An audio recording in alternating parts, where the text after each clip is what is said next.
means that the number one pick in the 2021 NBA draft goes to the Detroit Pistons. Who's got the number one pick in this year's draft? Who's got the number one pick in this year's draft? Basketball! Select Isaiah Stewart. The Detroit Pistons select Killian Hayes. Sadiq, that was absolutely sensational. I don't know what went into that process. I met the criteria to be selected, but I wasn't. From long range. Oh! Yes! Detroit basketball! Pistons fans, welcome back to another edition of the Palace of Pistons Podcast, part of the Believe Podcast Network. I'm your host, Mike Anguilano. Joining me, as always, is Aaron Johnson and Jasper Apollonia. For the second week in a row, all three of us have been able to make it. Fellas, how are you doing? Look, I'm a couple days out on a trip to Vegas here. So after seeing the snow coming down here on a Monday in mid-April, I'm just so thankful that I am getting out of the state of Michigan for a few days. But I'm glad that we were able to get together for the podcast before I go away, because we have been struggling to get all three of us on together for our podcast each week. So I'm glad 2 weeks in a row, the trio is here. I know. Thank you for the small miracles. And just the day after Ramadan, Easter, and Passover are finished. Wow. Really, truly was meant to be God's plan. No, you know what? That's cool. I didn't know you were going to Vegas, Aaron. We always talk about how I should be. Way to drop that bomb. Right? We always talk about, I'll always share some like silly stories on Twitter or in group chats or whatever. Here's a little bit of my advice to you, Aaron, quickly. So the first time I ever went to Vegas, I went out there, I got flown out. I was in a penthouse in the Bellagio. So I was feeling great. It's also the first time and only time in my life I've ever seen $50,000 in cash, but that's another story. I got the night before I was going out there, I got a hot tip. Tigers minus 140. Tigers versus Orioles. Chris Tillman having the worst year of any pitcher in the MLB versus Justin Verlander, should have won his second Cy Young award. To no loser, right? Easy bet to make. Great. So I go and I put $500 down on the Tigers to win it all. Just the money line. Well, Aaron, I walk into Cirque du Soleil. I sit down, me and my two friends, we look at our phones. Score final. Orioles 2, Tigers 1. I don't think I've ever been more devastated in my entire life. So the night before I'm supposed to fly back to Detroit, my friends, they go, Jasper, you can't bet any more money. In my mind, I'm thinking, I can't go home having lost all this money. I'm supposed to go on a cruise with my girlfriend of 5.5 years.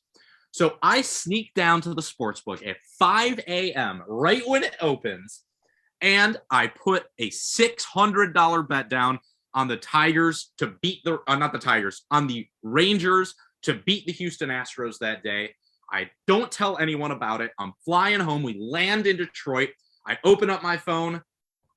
Guess who won? Rangers 10, Astros 0. I lost my mind on the tarmac. You wouldn't believe it. So, long story short, Aaron, don't make the mistakes I've made. Only bet what you can bet. Bet responsibly. And I think that maybe this is a good transition into our first ad read for today. Is it not? This is about as good as it gets. Aaron, you collect your thoughts while I talk about our first sponsor that Jasper graciously led into. And that first sponsor, of course, is BetOnline. And our partners at BetOnline continue to be the number one source for all your betting needs and sports info. Find all the latest sports developments, including updated odds on the NBA playoffs, fights, and even next season's futures. And don't forget that the MLB is back as well. We're going to win the World Series.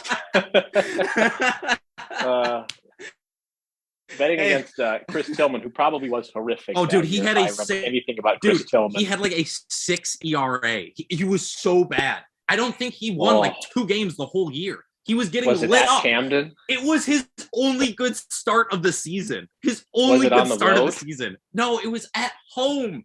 The Tigers were at home. Oh, that's even worse. He walked into Comerica and shut out. He almost shut out. He did. The Tigers only got their run off the reliever. Chris Tillman shut him out over like 6 innings. That was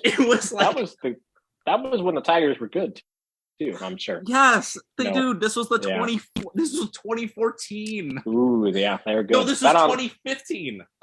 Oh, they're still good. BetOnline is your continued source for all your sports wagering needs, including live betting and your favorite Vegas casino and poker games. It's super easy to get started, so head to the website today or use your mobile device to join. And use our promo code BLEAV, that's BLEAV, to receive your 50% welcome bonus on your first deposit. Again, head on over to mobile site or our website. Use the promo code BLEAV, BLEAV, to receive your 50% welcome bonus on your first deposit. BetOnline, where the game starts, or if you're Jasper, where it could potentially result in the loss of $1,100 by betting on the Tigers twice. Oh my God! Chris Tillman, ERA plus of 82 that year. Oh, that's amazing. Justin Verlander, ERA plus of 118. Oh. Yeah, but that's when being a Cleveland baseball team fan at the time was just brutal facing the Tigers. I mean, I've so many games of having to watch Miguel Cabrera just toast Justin Masterson into a lightly burnt piece of bread every time. Just cruel. And then David Price walks out, or Max Scherzer, or Justin Verlander, who owned the Indians for like the entire time. That was the terrible. Maybe it was like Tito's second year, but before that, when Manny Acta was the manager, just watching the Tigers mow down Jason Donald and the rest of the horrible Cleveland baseball team was just deflating. Wow. Speaking of deflating, the New Orleans Pelicans picked up a couple wins in the play-in tournament. They made the playoffs. So bad news for Detroit fans. That first-round pick is now going to Charlotte instead of Portland, is it not? It is, yeah. So the Pelicans make the playoffs, picked up 2 wins. That pick does now go to Charlotte. There was a lot of talk after the season, really towards the end of the season as well, that Portland was expected to use that pick from New Orleans as part of a trade package for Jerami Grant. Aaron must be stunned at your betting because he hasn't said anything. But Aaron, how does this affect a potential Jerami Grant market? Because the Blazers really seemed like the gung-ho team that were going to push their chips into the middle to try to get some help for Damian Lillard. Yeah, I was actually it's really unfortunate for Detroit because when you look at the rest of the league, I don't know if there is a team that was reportedly more interested in Grant than Portland. And there was a lot of talk throughout the various reports throughout the season that Damian Lillard and Jerami Grant have a relationship. They'd like to play together. Damian Lillard wants Jerami Grant, to be the guy that Portland goes after in the offseason. He doesn't want the team to just bring in, some young guys, whether it's through the draft or, in free agency, whatever it may be. He wants them to go get proven players, and that he would like Jerami Grant to be one of those guys. And I mean, you look at Portland's roster currently, and not that they have a ton of guys that should be on their team next year. Obviously, there's a handful: Damian Lillard, Yusuf Nurkic, Josh Hart, Anthony Simons. But you look at that kind of core right there, Jerami Grant would slide in there perfectly because you have your pair of guards in Lillard and Simons. You have a forward, obviously, if Ingles can come back healthy, that would play alongside Josh Hart, or one of them would come off the bench.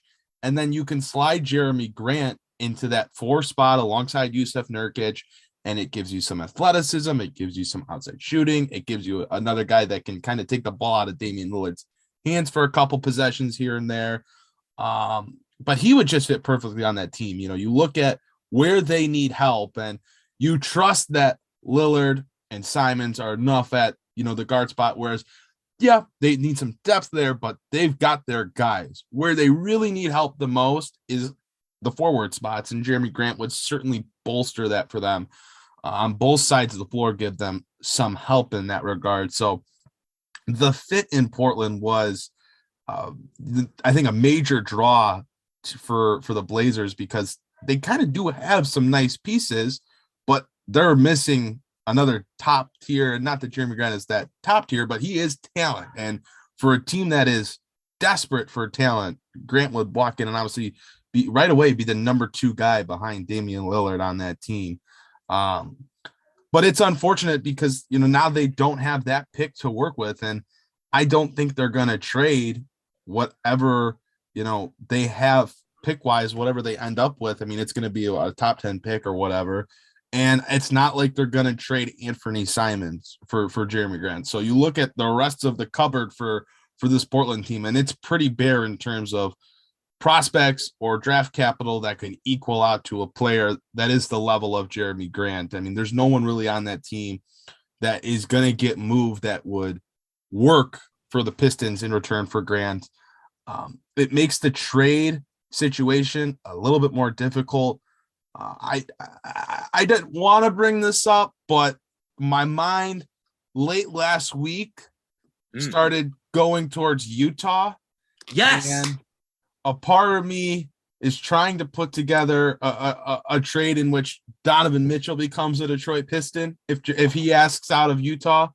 But that's so unrealistic that it really doesn't matter. Utah probably still would like to get Jerami Grant and keep Mitchell and Gobert. I mean, I don't know what they do once they get bounced out of the playoffs. Like, they are bound to need to make a major change because they can't continue to do what they've been doing. And especially this year, because it's been so disastrous. There's been so much reported turmoil between Mitchell and Gobert and just the team in general. But I think Portland was obviously the most prominent suitor for Grant, and you could see the Pistons getting that back end lotto pick and whatever salary would match in a deal for Grant. That was the deal that everyone just kind of presumed was going to be there, and then New Orleans all of a sudden not only gets into the play-in, but then wins the play-in and gets into the playoffs. So it's really kind of thrown everything in a rut for Detroit in that sense. And I don't know where they go from here, because is a team like Utah able to make a trade for Grant? Do they have the assets to make a trade for Grant? It doesn't really look like it as of now. And are there other teams that want to get involved? Like, is there a sleeper team that wants to go after Jerami Grant and is going to put together the assets? Like, is Chicago going to come back in the offseason after they get bounced by Milwaukee and say, look, we're ready to go all in. We kind of have to now after what's happened in the second half of the season. Who else is out there that says, look, we need to get involved. We need to go get this guy. But Portland kind of falling out of the equation right now. It makes it difficult for Detroit, who seems very willing and open to the idea of trading Jerami Grant, if you listen to Troy Weaver's comments at his end of the season press conference. Yeah, Aaron, I think, first off, obviously you could tell I was glad you brought up Utah. I couldn't even help myself.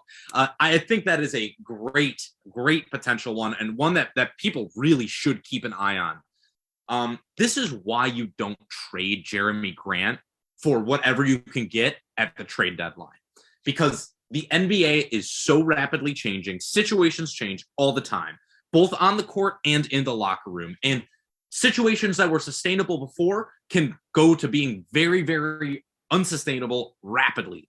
That seems like that's what's happening in Utah. So I look at that team and I say, I mean, have you heard some of the stuff Donovan Mitchell's saying? Like, he's come out and been like, yeah, we should have won that game. I don't know what's wrong with this team. Like, that's not a good sign for one of your stars to be saying. It does seem like there's going to be several teams around the NBA that are going to need to take a good hard look at where their rosters are, where their situation is, and adjust based on that. Some of them might be buyers. Some of them might be sellers. Some of them might just have to retool. I look at teams like, and this was one that was thrown out a lot at the trade deadline, Atlanta. I mean, they got, they made the playoffs, yes, but like, this was certainly not the way they wanted to do so this year. They were the 9th seed. If it wasn't for the play-in, they would have been eliminated. So that was not the season they wanted to have. I think that you look at another team that finished right below them in the standings, Charlotte. That is another squad that certainly could not have imagined this season going like that. You know, they were such a good feel-good story last year, and they hoped they improved in the offseason, and now you look at them, they're in the exact same place. And they have a lot of issues in terms of their forward rotation. Miles Bridges could be gone. Montrezl Harrell certainly is gone. Plumlee was not very good at center. And man, that Gordon Hayward contract is already looking like a disaster. So there's a lot of teams that are going to need to make moves one way or another. I think that whenever there's confusion, whenever there's chaos in the NBA, that is always going to be to the advantage of a team that has an asset that multiple other teams want. Aaron, I think you're absolutely correct to be throwing out 3-4 different places because it's a real possibility at this point. I think Portland might have actually in the foot by not making a trade for Grant earlier. Same with Chicago. You know, we were talking about whether Jerami Grant for Patrick Williams was something Chicago would be willing to do. I would not be shocked if Patrick Williams for Jerami Grant is not enough for Jerami Grant at this point. The return might not be enough on that because this is the NBA, and when things, you know, don't happen like they're supposed to in the playoffs, GMs have to scramble. So I would not be surprised if one of those teams is in the mix, but I would also not be surprised whatsoever if a dark horse team comes out of nowhere and tries to make a trade for Jerami Grant in an attempt to boost themselves up a little bit or shake up the roster. I think San Antonio is a team that I would not be stunned if something were to change that with that roster.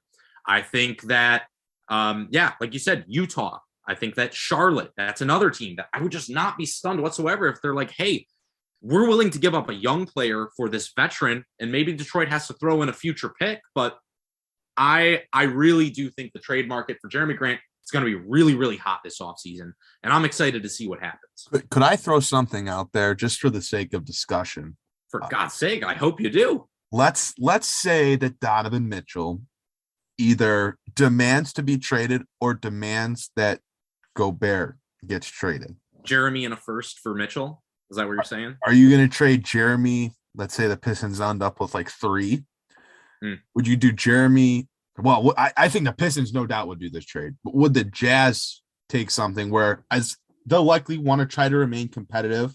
So add talent, but also add, you know, a pick that they can try to reform their core with. Does something like Jerami Grant, Killian Hayes, and a 3rd pick in the draft for Donovan Mitchell move the needle for them? I mean, me personally, I don't even think you need to throw Killian Hayes in there. I think that kind of makes sense for both teams. Obviously, you're taking a huge downgrade, but I mean, a top 3 draft pick those do not get moved often. They don't, but I don't want to discredit how good of a player Donovan Mitchell is. I mean, no. And also for Utah, like you look at their fans and how do you win 60 games last year and then, you know, 2 seasons later, you're trading away the face of your franchise, arguably. But it does seem like Utah fans are starting to turn on Mitchell. You know, this was bound to happen. When you have a divided locker room, fans are going to pick one side or the other. Seems like the players might have sided with Mitchell, but seems like the fans might be siding with Gobert. So if that's the case, Utah might have to blow things up even more significantly. Who knows? Yeah, I don't know. I mean, Donovan Mitchell is a top 20 player. He'd be great next to Cade. He was your MVP pick, if I recall, last year. Was he? He might have been. He might have been my dark horse pick. I remember you talking about him as an MVP candidate. You know what? I could definitely see myself having said that.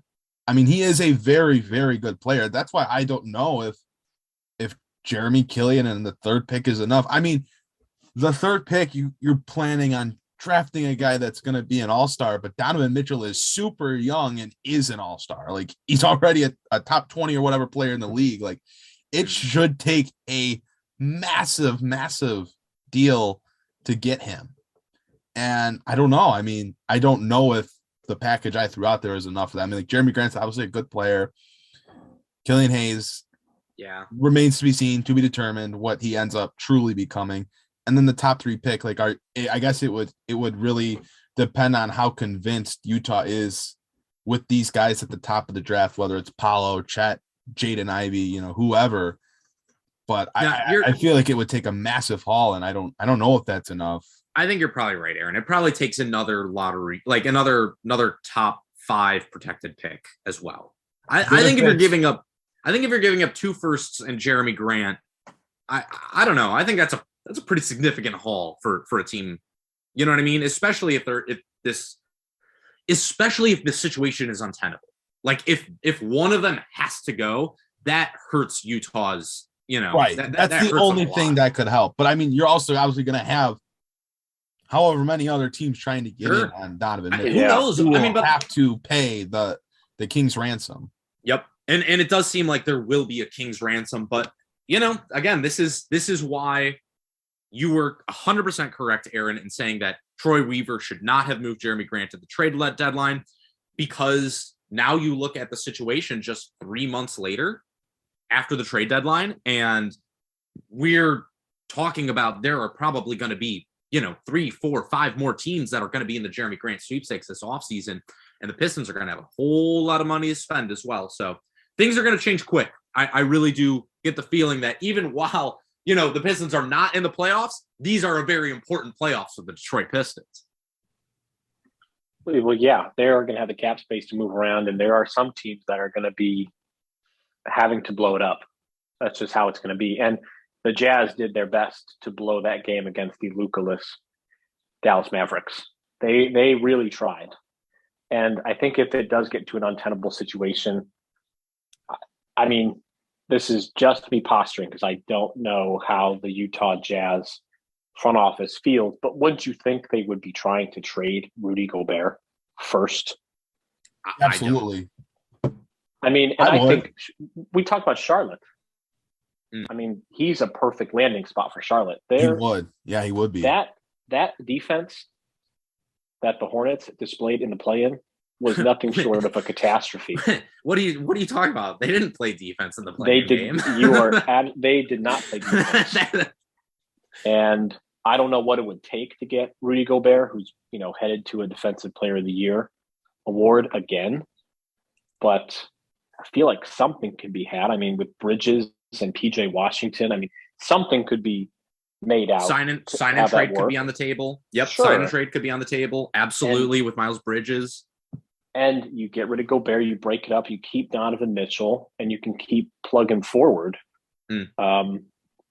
But just to go back to Portland real fast, because I have it broken down here. Their roster is like a slapstick comedy. How many just non-guaranteed or free agent holds they have between Ingles? Let's just put it out there. They're probably keeping Josh Hart. In fact, I will go ahead and say that they're definitely keeping Josh Hart, and they want to keep Yusuf Nurkic. They're going to have to re-sign Anthony Simons, which the Pistons could go out and screw the Blazers by having a big offer sheet for Simons, and then the Blazers have to match. They could also do that. And in fact, ESPN's Bobby Marks listed the Pistons as a team that could be throwing an offer sheet at Simons just to, be aggressive because they can. With me. Works for me. I'm fine with that. So their roster is really, really weird. Aside from Damian Lillard, I mean, he's making $42 million. And then after that, Nas Little is the second highest paid player on the roster at $4.1 million. They have a bizarre roster that they have to figure out. Mike and Aaron, don't forget though, with that roster, while you're looking at it, and our listeners, don't forget that roster finished with a better record than the Lakers post All-Star break. They beat them. I remember watching that game. Anthony Simons went absolutely crazy.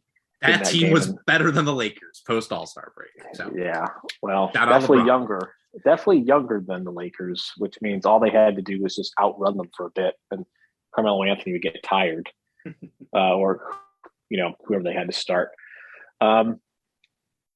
This matters a lot for the Pistons, and them doing something crazy and being aggressive and going after Donovan Mitchell would be awesome. Him and Cade Cunningham would be chills. I tell you, it'd be really fun. I don't know if that's going to happen because I think the Jazz are going to try their best to keep him, even though the Knicks already sent scouts to the Mavericks Jazz first game, trying to scout to put together a package for Mitchell as well. But, I guess we'll have to see. I mean, what we can say to answer our question was, yes, this is definitely going to affect the trade market. But one more question before we go ahead and move on to our next topic. You mentioned disappointing teams in the Eastern Conference that did not quite make the playoffs. What about Cleveland, who needs a wing in the worst way? I just don't think. Are Jerami you trying Grant to put Colin Sexton on the Pistons for the second week in a row? No, he is. He is, Aaron. You're right. This is Mike just trying to come in here and push an agenda. And actually, I'm writing a piece for Fear the Sword about how the Cavs, and I was not pushing Colin Sexton to keep Colin Sexton because I just watched Karis LeVert for half a season and I'm out. I'm done. I don't wish to watch Karis LeVert, and we're quickly headed to a Colin versus Karis. Who's going to get the extension? I thought about Cleveland. I just don't see how you make I don't see there being a good enough offer for both teams there. You know what I mean? Like what Detroit's going to want from Cleveland versus what Cleveland's willing to give up, I don't believe is going to be worth it for either team when there's going to be better, more sensible options for Detroit available. I believe, at least. I don't know who's untouchable on the Cavs other than Darius Garland, Evan Mobley, and Jared Allen. Right, but that's what you're going to want if you're Detroit. Sure. Yeah, I'm not interested in anyone else, really. Detroit. Yeah. I think, you're going to be looking at LeVert, who is an expiring. No thanks. Isaac Okoro, who goes from being able to shoot to not being able to shoot. I still think he's being underutilized by JB. He is not moving off the ball nearly enough. A guy with a questionable shot who doesn't get enough off-ball movement. He'll fit in great in Detroit. He'll fit in perfectly. And then they keep their, they have their lottery pick, which they keep. So they're going to have to figure out some way to move some things around. I'm looking at Lauri Markkanen. What can I get for Lauri Markkanen as well? Not Jerami Grant. No, that's not going to happen. Sorry. I'm thinking Duncan Robinson, but he just went off for 8 threes the other night. So, did the Cavs own their first round pick this year? They do. It did not convey to the Pacers. It was top 14 protected, and the Cavs finished 14th. So they do have a lottery pick, the 2.1% chance to get the number 1 overall pick. So they do keep their first, but you can't trade it. You can't trade the pick because it is going to Indiana next year, but they could make a pick on behalf of somebody and then just trade that player to whoever. So they get to keep their pick, huh? They do get to keep their pick. That's good luck, even though they didn't make the playoffs. They must have done something right. They must have some good karma. Yeah, that is awfully good karma because there was a point in the season where I thought, boy, I really hope they don't keep their pick. And now I'm like, oh my gosh, thank God they kept their pick because the Karis LeVert trade would have been even worse. That would have been karma. And normally Cleveland sports is on the wrong end of karma for eternity, much like you Detroit fans. But speaking of karma, paying down debt can be stressful, especially when you need to keep track of multiple monthly payment dates. And if you're tired of juggling those due dates, consolidating with a personal loan could be your answer. And that way you'll have just one due date a month. Credit Karma can help you find the best option for you. Credit Karma uses your credit data to find loan officers that are personalized to you so you can have a better idea of what loan amount you can get approved for. Credit Karma will even show you your chances of approval so you can choose between loan offers that you're more likely to get approved for and apply with more confidence. If you're ready, head on over to creditkarma.com/loan offers to see personalized offers. Again, that's creditkarma.com/loan offers to find the loan for you. That's creditkarma.com/loan offers. Credit Karma, apply with more confidence today. Jasper, you are like my Little League coach throwing softballs up for me to hit, or throwing baseballs up for me to hit, because this is just a master class right in front of Aaron. What can I say, man? I'm cheeky. I'm feeling myself. Cheeky. I know it's like it's like a good pitcher for the home run derby. It's necessary. Of course, you need the power, you need the swing, but you need the pitcher too. And that's what I'm here for. Nope. True. I don't need the credit. I'll let you hit the dingers. I just need to set you up. I'll be Spencer Torkelson.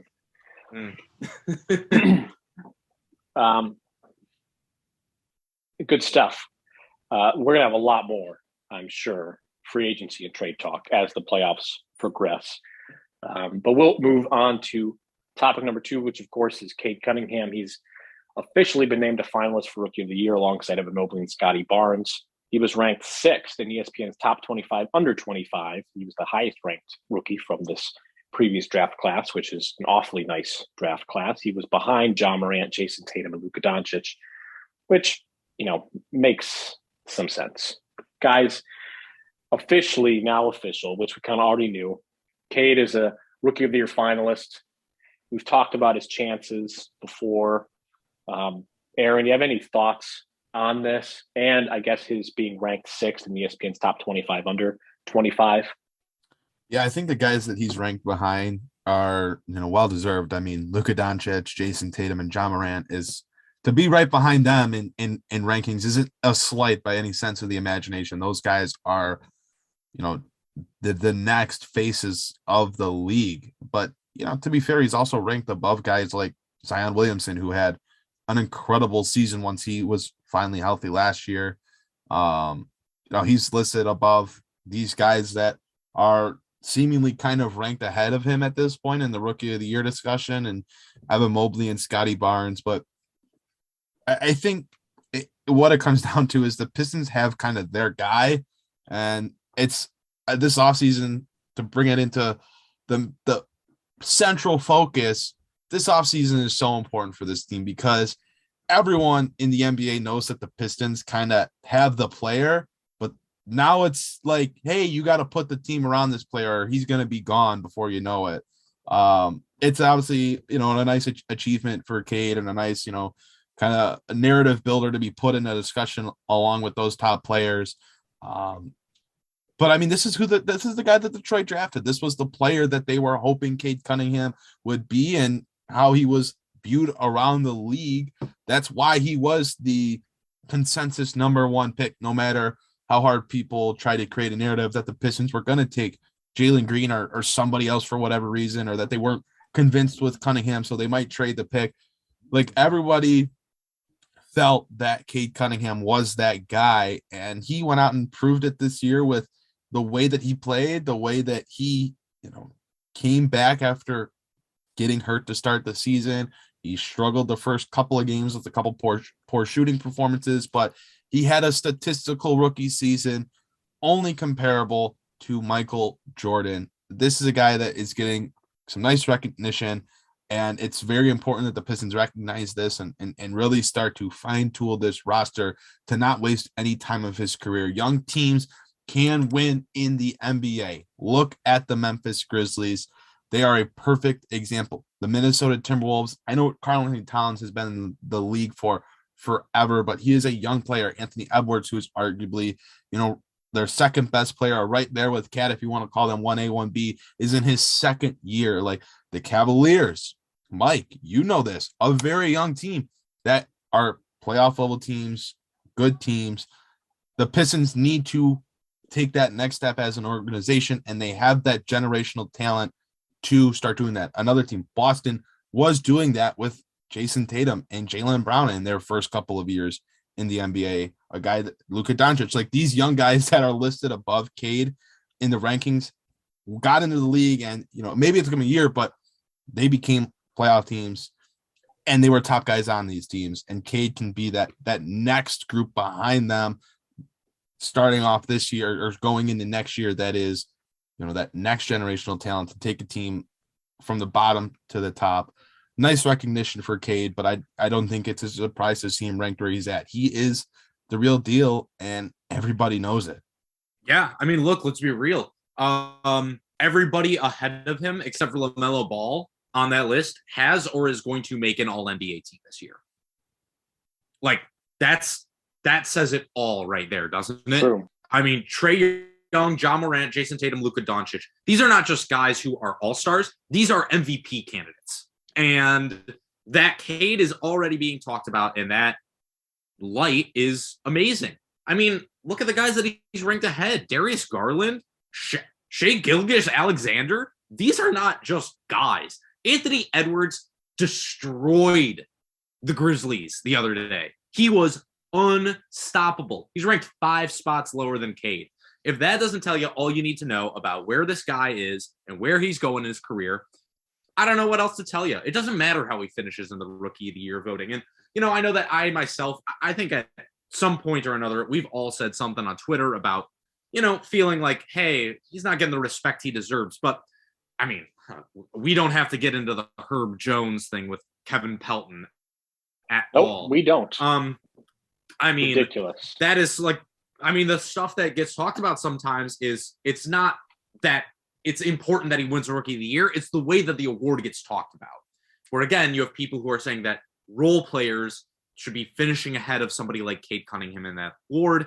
It's silly. But what really matters at the end of the day is where he's going and where this team is going, where this organization is going. That's what matters. And Cade, I think, has already proven that he is up there with the very, very best in the league in terms of prospects. And hey, let's also point out one of the 3 people that made this list was Kevin Pelton. So look, you can make your arguments about Rookie of the Year, but there's no argument. This is an ultra, ultra talented kid who is going to the top. There's no other way to put it. So I'm excited. It's great to see that. And look, even if people aren't going to give him his accolades now, they know what's coming down the pike. Yeah. And with regards to Rookie of the Year, I don't even care who wins it anymore. I'm just tired of hearing about it. Same thing with MVP. I mean, if Scotty Barnes, if Cade wins it, if Evan Mobley wins it, at this point, it just doesn't matter. I'm so over it and all of the discourse that's happened on social media about these awards. And speaking of awards, Marcus Smart was just named Defensive Player of the Year. Oh, yet another Piston robbed of the award. Kelly Olynyk will never live this down. Will never live this down. He was close. So close. Him and Marvin Bagley. Close. I think him and Marvin Bagley probably split the vote between the two of them. I think that's what happened. That's definitely what happened. That was the biggest write-in, along with Mickey Mouse for president. He's the first guard since Gary Payton to win Defensive Player of the Year. So it's been a while for a guard. I didn't actually realize that. That's a very, very long time. But the glove was just different. So Cade being 6th, yeah, he is ahead of some awfully good players. I mean, Shai Gilgeous-Alexander, I think, is NBA Twitter's darling child for years now. It seems like everybody wants Shai Gilgeous-Alexander, but Cade is just different. He is. He's just different. He came into his own. So to have him ranked that high, that's a good sign of things to come for the Pistons. Yeah, I mean, he's behind Ja and Jason Tatum and Luka, but like you said, those are all NBA talents. Those are guys, leading teams to home court advantage in the playoffs at very young ages. And, those are also teams that have benefited from some good coaching and some good surrounding players. And you guys have mentioned it. Now is the time for the Pistons to, they recognize that talent. Now it's time to put pieces around him to really augment all of his capabilities. And I don't like to use the heliocentric term that Luka Doncic gets or what LeBron gets, and that, he just dominates so much. That's not Cade Cunningham. I don't think he's different than that. Maybe not as gifted offensively as like a Luka, but just a more complete player that just does a lot more. And some of those assist numbers, if he had capable shooters around him, those would also be quite a bit higher. But instead, he was throwing to some less capable shooters.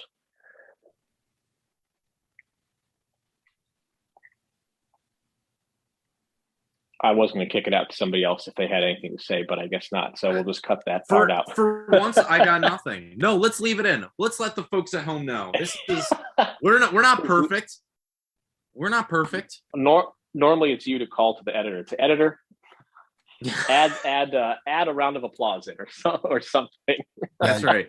I gotta pull out the soundboard. The soundboard, yeah. I gotta pull out the soundboard and start adding in different noises and stuff. Oh heck yeah! Okay, yeah. Dude, can I just record some little sound clip stuff? Get a slide whistle. Oh, dude, I'm gonna hit you with we're gonna make our own. Damn, son, where'd you find this? You know, that's not bad, right? Anyway, I can do a really good Kermit the Frog. I can say some Pistons referred stuff Cade Cunningham for Rookie of the Year. Now you have to cut this out. Yeah, now it needs to get cut. It's absolutely got to get cut. That's definitely. You know what? I'm gonna go ahead and say I don't think that was the most high quality impersonation I think I've ever done. Hey, you were put on the spot and you thought, yeah, I could do it, and then you went for it, and sometimes it just takes a little bit more to land. I mean, It's tough. It's really tough to do Kermit.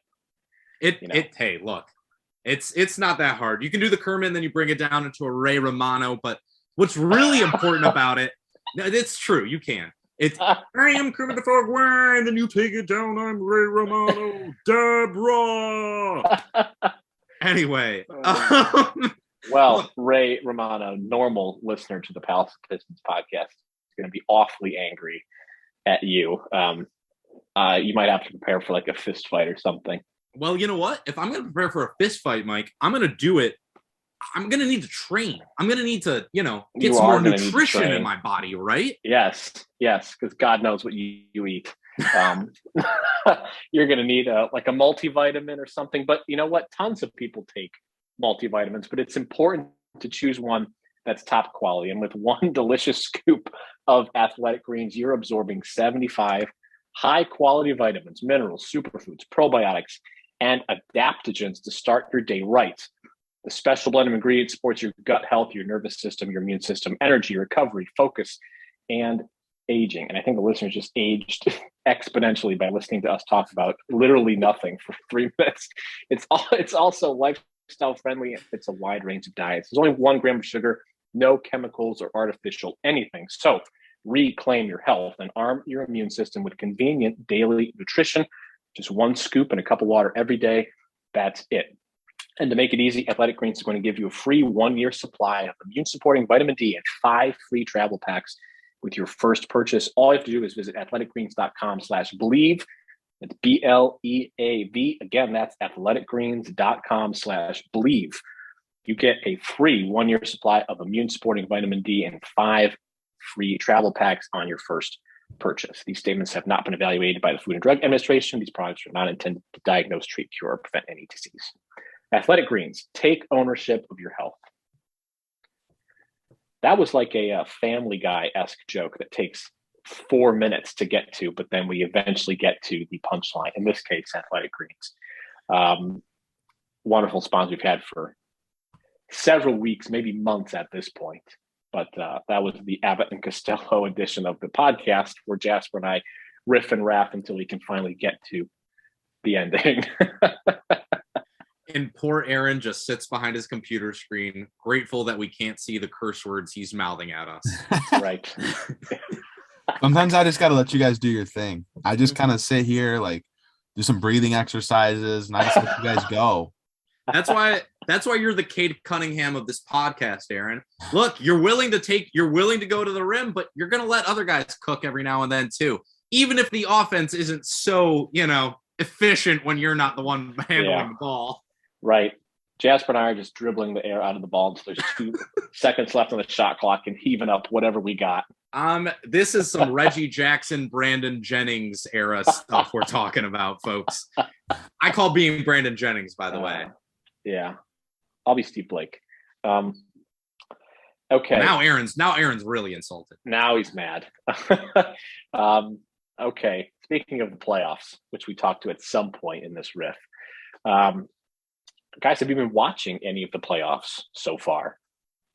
Without a doubt. I mean, it doesn't matter that the Pistons aren't in it. Still got to watch it. And I feel like there's been some really good games and there's been some really bad games.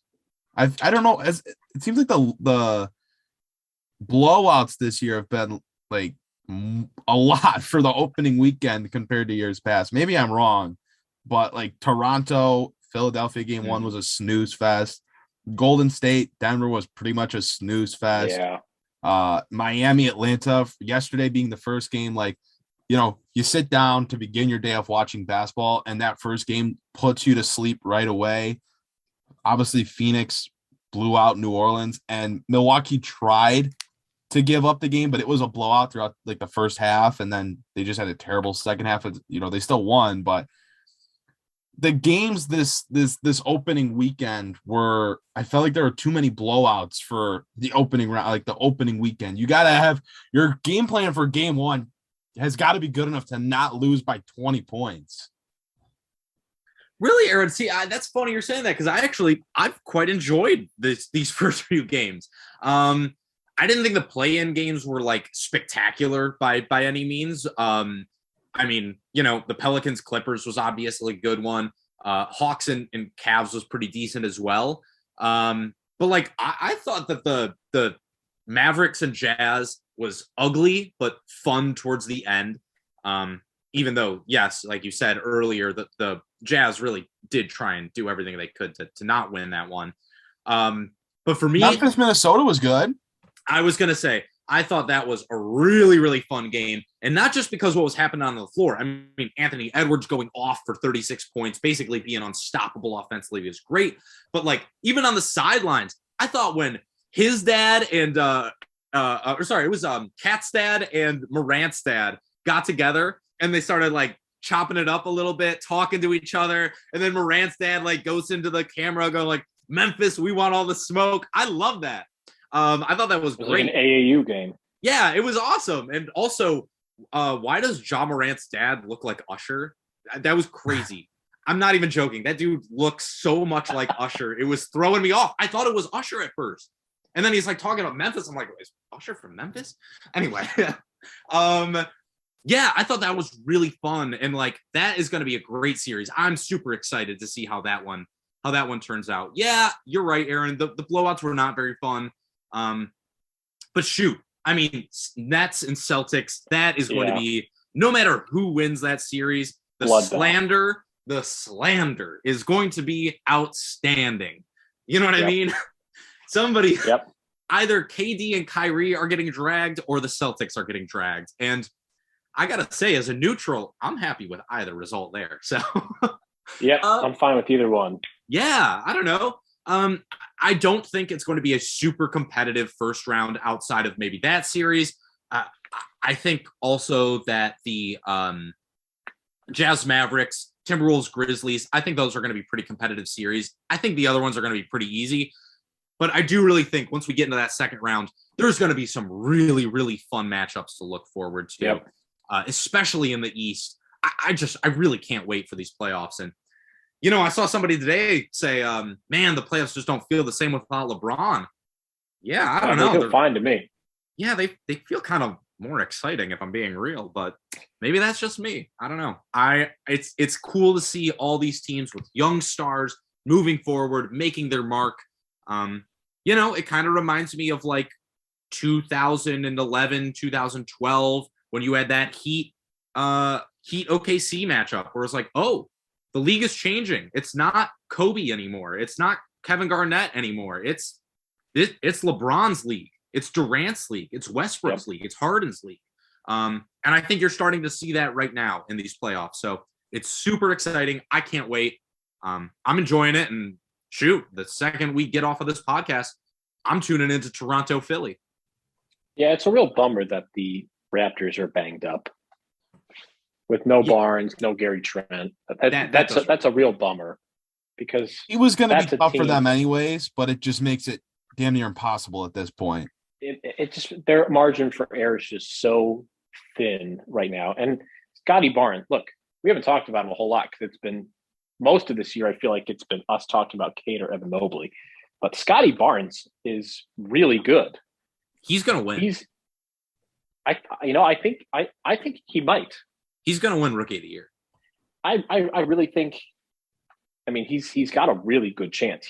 He's very good, and that Raptors team is just limbs everywhere. And I would have loved to see them really, really take it to the Sixers. Probably not win that series, but at least be really annoying the whole time and tire them out for whoever their second round opponent would be. So it's a real bummer that they're banged up. Hey, I think Minnesota, Memphis, two young teams, also two young coaches. I don't remember where I saw this on Twitter, but Taylor Jenkins was talking about his rotations and how the rotations are kind of deep.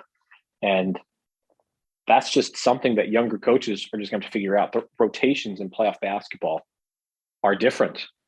I know with Ty Lue in Cleveland, he tightened up the rotations. Nick Nurse, same deal, tightens up the rotations. You can't empty your whole bench. Even if you feel like you have a deep bench, there are just some guys you have to turn to. And if they're hot, keep them in. You don't just swap them out because you have a deep bench. You have to go with the guys who are hitting, that fit the right scenarios.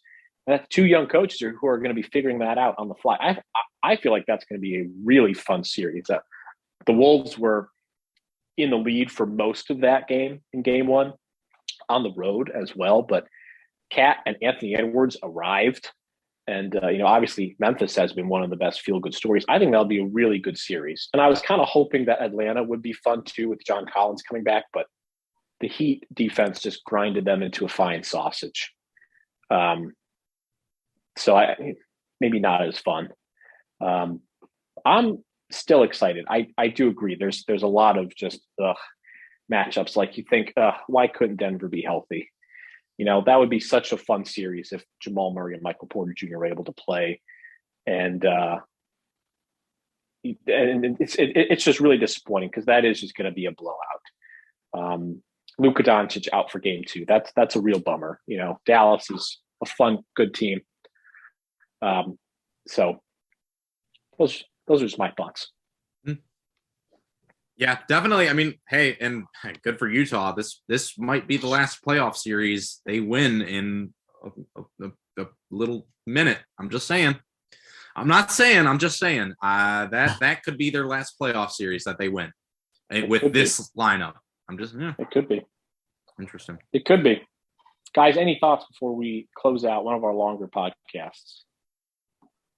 No, I mean, I'm just ready to watch the playoffs. There's not a whole lot going on with the Pistons right now. I thought the Jerami Grant discussion was interesting. I feel like it's probably something that we're going to get some more stuff on once we get a little bit closer to the draft. I thought Troy Weaver, last week at his end of season press conference was pretty open about, hey, we're open to the idea, and it just depends what type of package we get offered. And I don't think you usually hear a front office staff member come on and make as open of a comment when talking about a player potentially being traded in the way that Troy Weaver did. So it definitely does sound like Detroit is open to moving Jerami Grant. And I definitely think we're going to get some more news on it as the draft comes closer and teams become a little bit more desperate to configure their roster in a way that they feel is going to make them a more competitive team.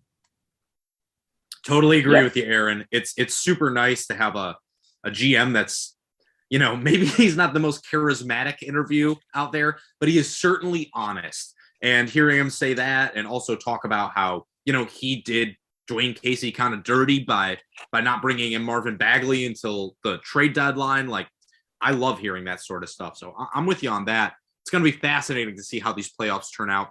I really don't know. I really genuinely, I was talking with my roommate earlier. I have no clue who's coming out of either conference. I do feel very confident in the Suns, but in the East, there are at least 3 different teams I could see winning that one. So however it shakes out, multiple fan bases are going to be very disappointed. And there's going to be some big moves to be made this offseason. So even though the Pistons aren't directly involved, definitely as a Pistons fan, these are playoffs to keep an eye on because it's going to make a big difference in how this offseason shakes out. And we're going to go ahead and keep an eye on them right here, right now, with the end of this podcast. Time to go watch some playoff basketball, fellas. Time to go watch some playoff basketball. So for my co-hosts, Jasper Apollonia and Aaron Johnson, I am Mike Anguilano. Thank you so much for joining us for this edition of the Palace of Pistons Podcast, part of the Believe Podcast Network. But once again, like to thank our sponsors, BetOnline, Credit Karma, and Athletic Greens. Please go ahead and check out our website as well. We're starting to churn out some end-of-year content for the Pistons, positional reviews, so definitely want to tune in there as well for all of our written content. And once again, thank you so much for joining us on this edition of the Palace of Pistons Podcast. We will see you all next time.